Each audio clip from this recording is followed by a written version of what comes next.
Selamat siang semuanya. Pada pertemuan kali ini, kita akan mempelajari tentang navigasi darat. Pertemuan kali ini merupakan pertemuan terakhir di tahun ini. Kakak harap kalian tetap semangat ya dan simak baik-baik video pembelajarannya.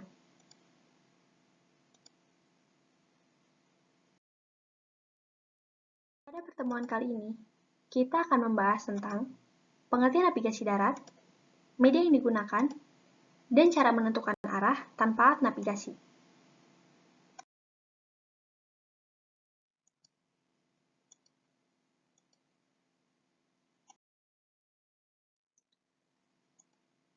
Pengertian navigasi darat adalah ilmu yang mempelajari cara seseorang menentukan suatu tempat dan memberikan bayangan medan, baik keadaan permukaan serta bentang alam dari bumi dengan bantuan minimal peta dan kompas.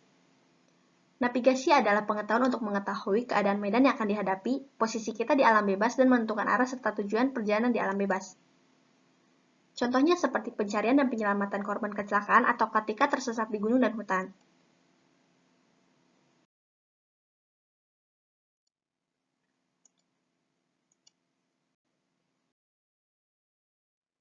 Media yang digunakan pada navigasi darat adalah peta yang terdapat skala dan kontur, dan juga kompas sebagai media navigasi lainnya.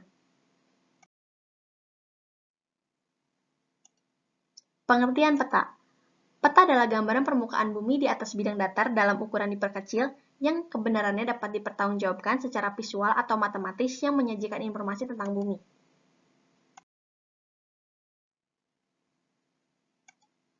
Macam-macam peta. Peta tematik adalah peta yang menyajikan unsur-unsur tertentu dari permukaan bumi sesuai dengan topik atau tema dari peta bersangkutan. Peta topografi.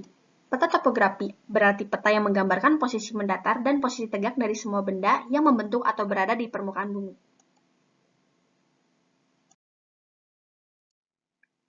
Pengertian skala. Skala atau kadar adalah perbandingan jarak pada peta dengan jarak mendatar di medan. Terdapat dua jenis skala pada peta, yaitu skala angka dan skala garis.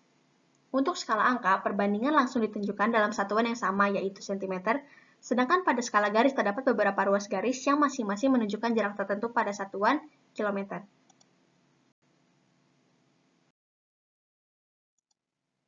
Pengertian kontur. Kontur adalah garis hayal di atas permukaan bumi yang menghubungkan titik-titik yang tingginya sama. Sifat dari kontur adalah perbedaan tinggi antara dua kontur adalah setengah dari angka ribuan pada skala yang dinyatakan dalam satuan meter. Kontur yang rendah selalu mengelilingi kontur yang lebih tinggi, kecuali pada kawah atau depresi. Antar kontur tidak akan saling berpotongan. Kontur yang menjorok ke dalam merupakan lembahan dan bisa terdapat sungai. Kontur yang menjorok keluar merupakan punggungan. Kontur terputus-putus menyatakan ketinggian setengah atau lebih dari perbedaan tinggi antara dua buah kontur berurut. Makin rapat kontur menunjukkan daerah yang makin terjal atau curam. Ini adalah bentuk kontur pada peta.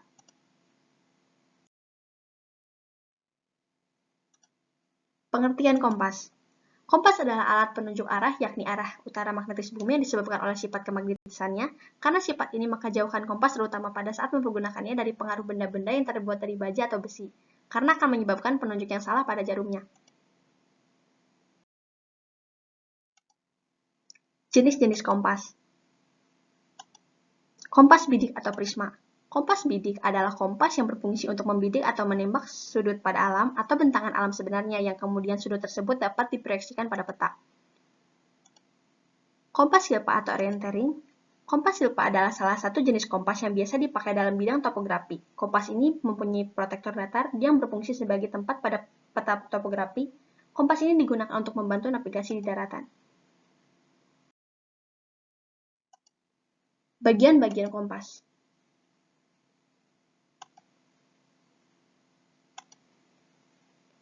Kawat bidik sebagai garis pemandu ketepatan ke arah objek bidikan. Garis sasaran bidik. Skala sudut kompas sebagai penunjuk derajat hasil bidikan. Celah bidik. Lensa pembesar sebagai alat bantu untuk membaca hasil derajat bidikan dan mensejajarkan kompas dengan objek bidik. Pengait jempol sebagai tempat ibu jari untuk menopang kompas saat membidik. Jarum penunjuk. Bezel atau knop putar sebagai penunjuk arah mata angin. Tutup dial.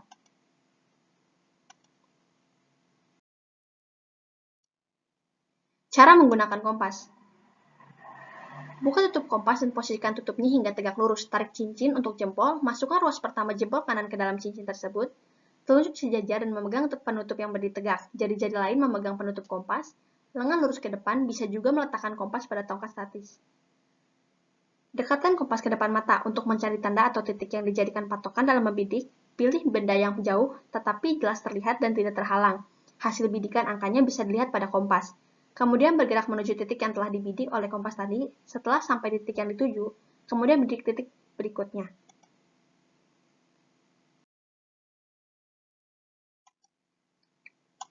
Yang ketiga, cara menentukan arah tanpa alat navigasi.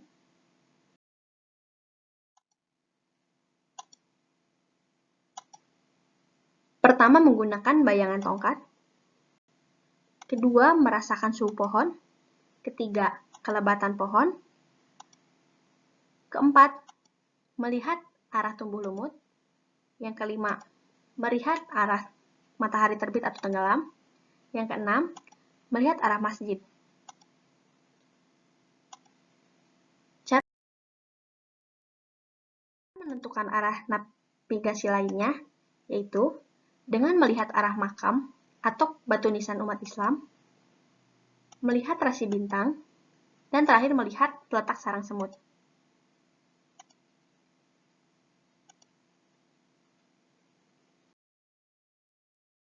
Tugas pada pertemuan kali ini adalah tuliskan dan jelaskan bagaimana cara menentukan arah tanpa alat navigasi.